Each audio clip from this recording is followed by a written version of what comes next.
ನಮಸ್ಕಾರ. ಇವತ್ತಿನ ವಿಡಿಯೋ 2025ರ ಅಂತ್ಯದಲ್ಲಿ ಸೆನ್ಸೆಕ್ಸ್ 1,05,000 ಕ್ವಶನ್ ಮಾರ್ಕ್ ಹಾಕಿದ್ದೇನೆ, ಆಶ್ಚರ್ಯ ಕಾಮ ಕೂಡ ಹಾಕಿದ್ದೇನೆ. ಮಾರ್ಗನ್ ಸ್ಟ್ಯಾನ್ಲಿ ವರದಿ. ನಾನು ಡಾಕ್ಟರ್ ಭರತ್ ಚಂದ್ರ. ವಿಡಿಯೋಗಳ ಉದ್ದೇಶ ಕನ್ನಡಿಗರ ಫೈನಾನ್ಷಿಯಲ್ ಎಜುಕೇಶನ್. ಬಹಳಷ್ಟು ರಿಸರ್ಚ್ ಏಜೆನ್ಸೀಸ್ ಏನು ಹೇಳ್ತಾವೆ ಅಂತಂದ್ರೆ 2025ರಲ್ಲಿ ಮಾರುಕಟ್ಟೆ ಒಂದು ತರ ಡಲ್ ಇರುತ್ತೆ, ಅದೇನು ಹೈಯೆಸ್ಟ್ ತಲುಪಿದ್ದೋ ಆ ಲೆವೆಲ್ ಅನ್ನು ಕೂಡ ತಲುಪದೇ ಇರ್ಬೋದು. ಆದರೆ ಇದಕ್ಕೆ ವ್ಯತಿರಿಕ್ತವಾಗಿ ಮಾರ್ಗನ್ ಸ್ಟ್ಯಾನ್ಲಿ ಅವರು ಒಂದು ವರದಿಯನ್ನು ಹೊರಡಿಸಿದ್ದಾರೆ. ಅದಕ್ಕೋಸ್ಕರ ಈ ವಿಶೇಷ ವಿಡಿಯೋ ಮಾಡ್ತಾ ಇದ್ದೇವೆ. ದಯವಿಟ್ಟು ಕೊನೆವರೆಗೂ ನೋಡಿ, ಮತ್ತೆ ನಿಮ್ಮ ಅಭಿಪ್ರಾಯ ಏನು ಎಂದು ಕೂಡ ತಿಳಿಸಿ. ಸದ್ಯದ ಮಟ್ಟಿಗೆ ಗ್ಲೋಬಲ್ ಮಾರುಕಟ್ಟೆಯಲ್ಲಿ ತಲ್ಲಣ ಪ್ರಾರಂಭ ಆಗಿದೆ. ಯಾಕಂದ್ರೆ ಅಮೆರಿಕದ ಒಂದಷ್ಟು ಹೆಚ್ಚುವರಿ ಸುಂಕದಿಂದಾಗಿ ಗ್ಲೋಬಲ್ ಮಾರುಕಟ್ಟೆಯಲ್ಲಿ ಕರೆಕ್ಷನ್ ಫೇಸ್ ನಡೀತಾ ಇದೆ. 10% ಲೋವರ್ ಫ್ರಮ್ ರೀಸೆಂಟ್ ಹೈ. ಭಾರತದಲ್ಲಿ ನಿಫ್ಟಿ 50 ಕೂಡ ಕರೆಕ್ಷನ್ ಮಾಡಲಿದೆ. ಆದರೆ mid and small cap stocks ಸದ್ಯದ ಮಟ್ಟಿಗೆ ಬೇರ್ ಫೇಸಿಗೆ ಹೋಗಿದ್ದಾವೆ ಅಂದ್ರೆ ತಪ್ಪಾಗ್ಲಿಕ್ಕಿಲ್ಲ. ಯಾಕಂದ್ರೆ 20%ಗಿಂತಲೂ ಕೆಳಗಿದೆ ಕರೆಕ್ಷನ್ ಆದ್ಮೇಲೆ. ಇಂತಹ ಒಂದು ಋಣಾತ್ಮಕ ಸನ್ನಿವೇಶ ಇರುವ ಸಂದರ್ಭದಲ್ಲಿ global financial institution Morgan Stanley ಅವರು ಹೇಳ್ತಾ ಇದ್ದಾರೆ, ಸೆನ್ಸೆಕ್ಸ್ 1,05,000 ಮಾರ್ಕ್ ಅನ್ನು ಡಿಸೆಂಬರ್ 2025ರಲ್ಲಿ ತಲುಪುವಂತ ಅಂದಾಜಿದೆ. In the best case scenario ಅಂದರೆ ಬಹಳ ಚೆನ್ನಾಗಿ ಮಾರುಕಟ್ಟೆ ಮೇಲೆ ಹೋಗಿದೆ. ಈಗ ನಿಮ್ಮ ಮುಂದೆ ನಾನು ಮಾರ್ಗನ್ ಸ್ಟ್ಯಾನ್ಲಿ ಅವರ ರಿಪೋರ್ಟ್ ನೀಡ್ತಾ ಇದ್ದೇನೆ. Prediction for December 2025. ಮಾರುಕಟ್ಟೆಯಲ್ಲಿ ಬುಲ್ ಫೇಸ್ ಇದೆ ಅಂತಂದ್ರೆ ಸೆನ್ಸೆಕ್ಸ್ ಲೆವೆಲ್ 1,05,000 ತಲುಪಲಿಕ್ಕಿದೆ. ಇವತ್ತಿನ ಲೆವೆಲ್ ಕಂಪೇರ್ ಮಾಡಿದ್ರೆ 42% ಅಭಿವೃದ್ಧಿ. ಬೇಸ್ ಕೇಸ್ ನಲ್ಲಿ ಸೆನ್ಸೆಕ್ಸ್ ಲೆವೆಲ್ ಡಿಸೆಂಬರ್ 2025 ಅಲ್ಲಿ 93,000 ತಲುಪಲಿಕ್ಕಿದೆ ಮತ್ತು ಇವತ್ತಿಂದ 26% ಅಭಿವೃದ್ಧಿ. ಬೇರ್ ಕೇಸ್ ಅಂದ್ರೆ ಮಾರುಕಟ್ಟೆಯಲ್ಲಿ ಏನು ಇಂಪ್ರೂವ್ಮೆಂಟ್ ಬರಲಿಲ್ಲ ಅಂತಂದ್ರೆ ಇದು ಒಂದು ಸಾಧ್ಯತೆ ಇದೆ. ಅಲ್ಲಿಗೆ ಸೆನ್ಸೆಕ್ಸ್ 70,000 ಮಾತ್ರ ತಲುಪಬಹುದು, -5% ಇವತ್ತಿನ ಲೆವೆಲ್ ಕಂಪೇರ್ ಮಾಡಿದ್ರೆ. ಸದ್ಯದ ಮಟ್ಟಿಗೆ ಸೆನ್ಸೆಕ್ಸ್ 74,000 ಲೆವೆಲ್ ಅಲ್ಲಿ ಇದೆ.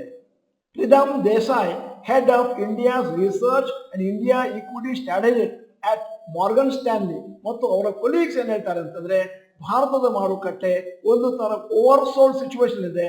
ಅದರಿಂದಾಗಿ ನೀವು ಒಳ್ಳೆಯ ರಿಸರ್ಚ್ ಮಾಡಿದ್ರೆ ಒಳ್ಳೆ ಷೇರುಗಳು ಅತ್ಯಂತ ಒಳ್ಳೆಯ ವ್ಯಾಲ್ಯೂಯೇಷನ್ ಸಿಗ್ತವೆ. ಇವತ್ತಿನ ಲೆವೆಲಿಂದ ಮಾರುಕಟ್ಟೆಯಲ್ಲಿ ಏನಾದರೂ ಚೇತರಿಕೆ ಕಂಡು ಬರಬೇಕು ಅಂತಂದ್ರೆ ಮಾರ್ಗನ್ ಸ್ಟ್ಯಾನ್ಲಿ ಹೇಳ್ತಾರೆ ಅಮೆರಿಕದ US ಪಾಲಿಸಿ ಏನಿದೆ ಮತ್ತು ಗ್ಲೋಬಲ್ GDP ಗ್ರೋತ್ ಏನಿದೆ ಅದು ಬಹಳ ಇಂಪಾರ್ಟೆಂಟ್. ಅದನ್ನ ನಾವು ನೋಡ್ತಾ ಇರಬೇಕಾಗುತ್ತೆ. ಅಕಸ್ಮಾತ್ ಇಡೀ ಪ್ರಪಂಚದಲ್ಲಿ ಏನಾದರೂ ರಿಸೆಷನ್ ಬಂತು ಅಂತಂದ್ರೆ ಅವಾಗ ಭಾರತದ ಮಾರುಕಟ್ಟೆ 2025ರಲ್ಲಿ ಸ್ವಲ್ಪ ಲೈಫ್ ಟೈಮ್ ಹೈಗಿಂತ ಕೆಳಗಿರುವಂತ ಚಾನ್ಸಸ್ ಇದೆ. ಮಾರ್ಗನ್ ಸ್ಟ್ಯಾನ್ಲಿ ಅವರ ಪ್ರಕಾರ ವ್ಯಾಲ್ಯೂಯೇಷನ್ ಬಹಳ ಇಂಪಾರ್ಟೆಂಟ್. ಸದ್ಯದ ಮಟ್ಟಿಗೆ ಬಹಳ ಅಟ್ರಾಕ್ಟಿವ್ ಆಗಿದೆ ವ್ಯಾಲ್ಯೂಯೇಷನ್ ವೈಸ್ ಸಿನ್ಸ್ ಕೋವಿಡ್. ಮುಂದಕ್ಕೆ ಹೋಗುತ್ತಾ ಮಾರ್ಗನ್ ಸ್ಟ್ಯಾನ್ಲಿ ಅವರು ಹೇಳ್ತಾರೆ ಕೆಲವು ಷೇರುಗಳು ಬಹಳ ಒಳ್ಳೆಯ ಪರ್ಫಾರ್ಮೆನ್ಸ್ ಕೊಡುವಂತ ಸಾಧ್ಯತೆಗಳಿದಾವೆ. ಈಗ ಸದ್ಯದ ಮಟ್ಟಿಗೆ ಕರೆಕ್ಷನ್ ಅನ್ನು ಕಂಡಂತಾವು.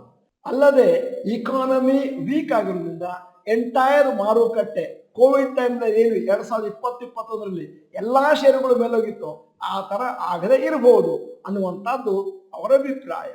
ಈಗ ಒಂದು ಅನೌನ್ಸ್ಮೆಂಟ್, ಆನ್ಲೈನ್ ವರ್ಕ್ಶಾಪ್ ನಡೆಸ್ತಾ ಇದ್ದೇವೆ. ವಿಷಯ creating wealth from mutual funds. ಭಾನುವಾರ 23ನೇ ತಾರೀಕು ಮಾರ್ಚ್ 3 ಗಂಟೆಯಿಂದ 7 ಗಂಟೆವರೆಗೆ. ಕೋರ್ಸ್ ಫೀ 499, ಅದರ ಸ್ಪೆಷಲ್ ಪ್ರೈಸ್ 299 ಇಟ್ಟಿದ್ದೇವೆ. ಮೊದಲ 30 ಪಾರ್ಟಿಸಿಪೆಂಟ್ಸ್ ಮಾತ್ರ. Seats are limited to for 70 people. ನಮ್ಮ ಈ ಮ್ಯೂಚುವಲ್ ಫಂಡಿನ ಬಗೆಗಿನ ಕಾರ್ಯಾಗಾರದಲ್ಲಿ ಏನನ್ನು ಕವರ್ ಮಾಡ್ತೇವೆ. ಮೊದಲನೇದಾಗಿ basics and types of mutual funds. 2 how to do online research about mutual funds through websites. ಇದು ಬಹಳ ಇಂಪಾರ್ಟೆಂಟು. ವೆಬ್ಸೈಟ್ ಹೋಗ್ಬಿಟ್ಟು ಯಾವ ರೀತಿ ಮ್ಯೂಚುವಲ್ ಫಂಡ್ ಅನ್ನು ಕೊಳ್ಳೋದು, ಯಾವ ರೀತಿ ಸೆಲೆಕ್ಟ್ ಮಾಡೋದು ಇತ್ಯಾದಿ 4 ಗಂಟೆಗಳ ವರ್ಕ್ಶಾಪ್. ಈ ಮ್ಯೂಚುವಲ್ ಫಂಡ್ ಬಗೆಗಿನ ಕೋರ್ಸು ಯಾರಿಗೆ ನಾನು ಬೇಸಿಕ್ ಇಂದ ಮ್ಯೂಚುವಲ್ ಫಂಡ್ ಅನ್ನ ಕಲಿಬೇಕು ಅನ್ನೋರಿಗೆ, ಎರಡನೇದು ನಾನು ಮ್ಯೂಚುವಲ್ ಫಂಡ್ ಅಲ್ಲಿ ಹಣವನ್ನು ಹಾಕಬೇಕು, ಶೇರ್ನಲ್ಲೂ ಹಾಕಿದ್ದೀನಿ, ಒಂದಷ್ಟು ಡೈವರ್ಸಿಫಿಕೇಶನ್ ಮಾಡಬೇಕು ಅನ್ನೋರಿಗೆ. ಈ ಕೋರ್ಸಿನ ಬಗೆಗೆ ಇನ್ನೂ ಒಂದಷ್ಟು ಡೀಟೇಲ್ಸ್ ಹೇಳೋದು ಬಾಕಿ ಇದೆ. ವಿಡಿಯೋ ಉದ್ದ ಆಗುತ್ತೆ ಅಂತ ಹೇಳಿ ಅದನ್ನು ಮೊಟಕು ಮಾಡಿದ್ದೇನೆ. ನಿಮಗೆ ಕಾರ್ಯಾಗಾರದ ಬಗ್ಗೆ ಜಾಸ್ತಿ ಡೀಟೇಲ್ಸ್ ಬೇಕು, ರಿಜಿಸ್ಟರ್ ಆಗಬೇಕು ಅಂತಂದ್ರೆ ದಯವಿಟ್ಟು ಕ್ಲಿಕ್ ಮಾಡಿ link in the description box below, ಮತ್ತೆ ಅಲ್ಲಿಯೇ ರಿಜಿಸ್ಟರ್ ಕೂಡ ಮಾಡಬಹುದು ಪೇಮೆಂಟ್ ಮಾಡಿ. ಈಗ ವಿಡಿಯೋದ ವಿಷಯವನ್ನು ಮುಂದುವರಿಸ್ಕೊಂಡು ಹೋಗ್ತೇನೆ. ಮಾರ್ಗನ್ ಸ್ಟ್ಯಾನ್ಲಿ ಅವರು ಯಾವ ಸೆಕ್ಟರ್ ಅಥವಾ ಕ್ಷೇತ್ರದ ಮೇಲೆ ಬುಲ್ಲಿಶ್ ಆಗಿದ್ದಾರೆ? A financial, B consumer discretionary, ಅಂದ್ರೆ ಯಾವ ಯಾವ ವಸ್ತುಗಳು ಎಸೆನ್ಷಿಯಲ್ ಅಲ್ಲವೋ ಆದರೆ ಡಿಸೈರಬಲ್ ಫಾರ್ ಕನ್ಸ್ಯೂಮರ್ಸ್, ಅಂದ್ರೆ automobiles, high end clothing, retail ಇತ್ಯಾದಿ. C industrials, oil, gas, steel, machinery. D technology. ಇವತ್ತು ಈ ವಿಡಿಯೋನ ಸೃಷ್ಟಿ ಮಾಡಿದ ಮುಖ್ಯ ಉದ್ದೇಶ ಏನು ಅಂತಂದ್ರೆ, ಬೇರೆ ಎಲ್ಲ ಕಂಪನಿಗಳು ರಿಸರ್ಚ್ ವರ್ಕರ್ಸ್ ಏನ್ ಹೇಳ್ತಾರೆ ಅಂತಂದ್ರೆ ಮಾರುಕಟ್ಟೆ ಡಲ್ ಆಗಿದೆ ಮತ್ತು ಸೆಂಟಿಮೆಂಟ್ ವೀಕ್ ಆಗಿದೆ. ಮಾರ್ಗನ್ ಸ್ಟ್ಯಾನ್ಲಿ ಅವರು ಮಾತ್ರ ವ್ಯತಿರಿಕ್ತವಾಗಿ ಮಾರುಕಟ್ಟೆ ಬುಲ್ಲಿಶ್ ಆಗಬಹುದು ಅನ್ನುವಂತ ಸೂಚನೆಯನ್ನು ಕೊಟ್ಟಿದ್ದಾರೆ. ಆದ್ದರಿಂದ ನಾನು ಹೇಳೋದು, ಯಾಕೆ ಈ ರೀತಿ ರಿಪೋರ್ಟ್ ಮಾಡಿದ್ದಾರೆ ಅಂತ ರಿಸರ್ಚ್ ಮಾಡಿ, ಆವಾಗ ನಿಮಗೆ ಇನ್ನೊಂದಷ್ಟು ಹೊಸ ಹೊಸ ವಿಚಾರಗಳು ಬೆಳಕಿಗೆ ಬರ್ಬೋದು. ನಾವು ಅನಾದಿ ಕಾಲದಿಂದಲೂ ಹೇಳ್ತಾ ಬರ್ತಾ ಇರುವ ವಿಚಾರ ಏನು ಅಂತಂದ್ರೆ, ದೀರ್ಘಕಾಲಿಕ ಹೂಡಿಕೆಯಲ್ಲಿ ಬೇಕಾದಷ್ಟು ಲಾಭ ಇದೆ. ನಾನು ನೋಡಿದ ಹಾಗೆ ಸುಮಾರು ಜನ ಅಲ್ಪಕಾಲಿಕ ಹೂಡಿಕೆ ಬಗ್ಗೆ ಮಾತಾಡ್ತಿದ್ದವರು ಈಗ ದೀರ್ಘಕಾಲಿಕ ಹೂಡಿಕೆ ಬಗ್ಗೆ ಮಾತಾಡ್ತಿದ್ದಾರೆ. ಯಾಕಂತಂದ್ರೆ ಬೇಕಾದಷ್ಟು ಜನ ಲಾಸ್ ಮಾಡ್ಕೊಂಡಿದ್ದಾರೆ. ದೀರ್ಘಕಾಲಿಕ ಹೂಡಿಕೆಯಲ್ಲಿ ಲಾಸ್ ಮಾಡಿಕೊಳ್ಳುವಂತ ಚಾನ್ಸಸ್ ಇಲ್ಲ. 5, 10, 15, 20, 25, 30 ಅಂದ್ರೆ ನಿಮ್ಮ ವಯಸ್ಸಿಗೆ ಅನುಗುಣವಾಗಿ ನೀವು ದೀರ್ಘಕಾಲಕ್ಕೆ ಹಣವನ್ನು ಹಾಕ್ತೀರಿ ಅಂತಂದ್ರೆ ನಿಮಗೆ ಲಾಭವೇ ವಿನ ಲಾಸ್ ಆಗುವ ಚಾನ್ಸಸ್ ಅತಿ ಕಡಿಮೆ. ಫಂಡಮೆಂಟಲಿ ಸ್ಟ್ರಾಂಗ್ ಆಗಿರುವ ಷೇರುಗಳನ್ನು ನೀವು ಆಯ್ಕೆ ಮಾಡಿಕೊಂಡ್ರೆ. ಇಲ್ಲಿ ಇನ್ನೊಂದು ವಿಚಾರವನ್ನು ಹೇಳಲೇಬೇಕು. ನಾವು ನಮ್ಮ ಎಲ್ಲಾ ವಿಡಿಯೋಗಳಲ್ಲೂ ಕಾರ್ಯಾಗಾರಗಳಲ್ಲೂ ಹೇಳ್ತಾ ಬರ್ತಾ ಇರುವ ವಿಚಾರ ಏನು ಅಂತಂದ್ರೆ, ಸಣ್ಣ ಅಮೌಂಟ್ ಅನ್ನಾದ್ರೂ ಹಾಕ್ತಾ ಹೋಗಿ, ದೊಡ್ಡ ಅಮೌಂಟ್ ಹಾಕುವಂತ ನೆಸೆಸಿಟಿ ಇಲ್ಲ. ಷೇರು ಮಾರುಕಟ್ಟೆಯಲ್ಲಿ ನೀವು ಹೂಡ್ತಾ ಇರೋದು ಕೇವಲ 30ರಿಂದ 35% ಆಫ್ ಯರ್ ಟೋಟಲ್ ಸೇವ್ಡ್ ಮನಿ.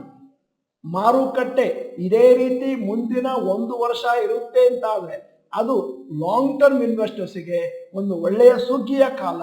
ಯಾಕಂತಂದ್ರೆ ಒಳ್ಳೆಯ ಡಿಸ್ಕೌಂಟ್ ಸೇಲ್ ನಲ್ಲಿ ನೀವು ಷೇರುಗಳನ್ನು ಬೈ ಮಾಡಬಹುದು. 2025ರಲ್ಲಿ ಮಾರುಕಟ್ಟೆ ಮೇಲಕ್ಕೆ ಹೋಗ್ಲಿ ಕೆಳಕ್ಕೆ ಹೋಗ್ಲಿ ಇಲ್ಲ ಸೈಡ್ ವೇಸ್ ಮೂವ್ಮೆಂಟ್ ಆಗಲಿ, ದಯವಿಟ್ಟು ನಿಮ್ಮ SIP ನ ಮರೆಯದೆ ಮುಂದುವರಿಸಿ. ನಮ್ಮ ಕಾರ್ಯಾಗಾರಗಳಲ್ಲಿ ನಾವು ಯಾರಿಗೂ ಕೂಡ ಷೇರು ಮಾರುಕಟ್ಟೆಯನ್ನು ಫುಲ್ ಟೈಮ್ ಆಗಿ ತಗೊಳ್ಳಿ ಅಂತ ಹೇಳಲೇ ಇಲ್ಲ.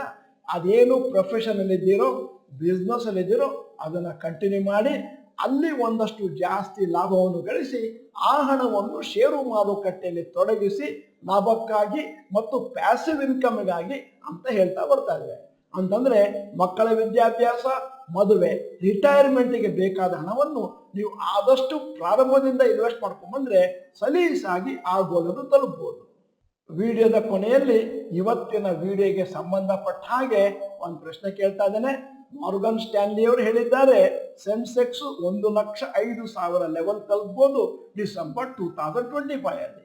ನಿಮಗೆ ಇದು ಕರೆಕ್ಟ್ ಅನ್ಸುತ್ತಾ? ಎಸ್ ಅಥವಾ ನೋ ಅಂತ ಟೈಪ್ ಮಾಡಿ.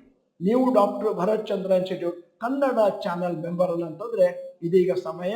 ಸಬ್ಸ್ಕ್ರಿಪ್ಷನ್ ಬಟನ್, ಬೆಲ್ ಐಕಾನ್ ಒತ್ತಿ. ವಿಡಿಯೋ ಚೆನ್ನಾಗಿದ್ರೆ ಲೈಕ್ ಬಟನ್ ಒತ್ತೋದನ್ನು ಮರಿಬೇಡಿ. ವಿಡಿಯೋನ ನಿಮ್ಮ ಎಲ್ಲಾ ಸ್ನೇಹಿತರಿಗೂ ಫಾರ್ವರ್ಡ್ ಮಾಡಿ. ವಿಡಿಯೋನ ಸಂಪೂರ್ಣವಾಗಿ ನೋಡಿದ್ದಕ್ಕೆ ಧನ್ಯವಾದಗಳು. ನಮಸ್ಕಾರ.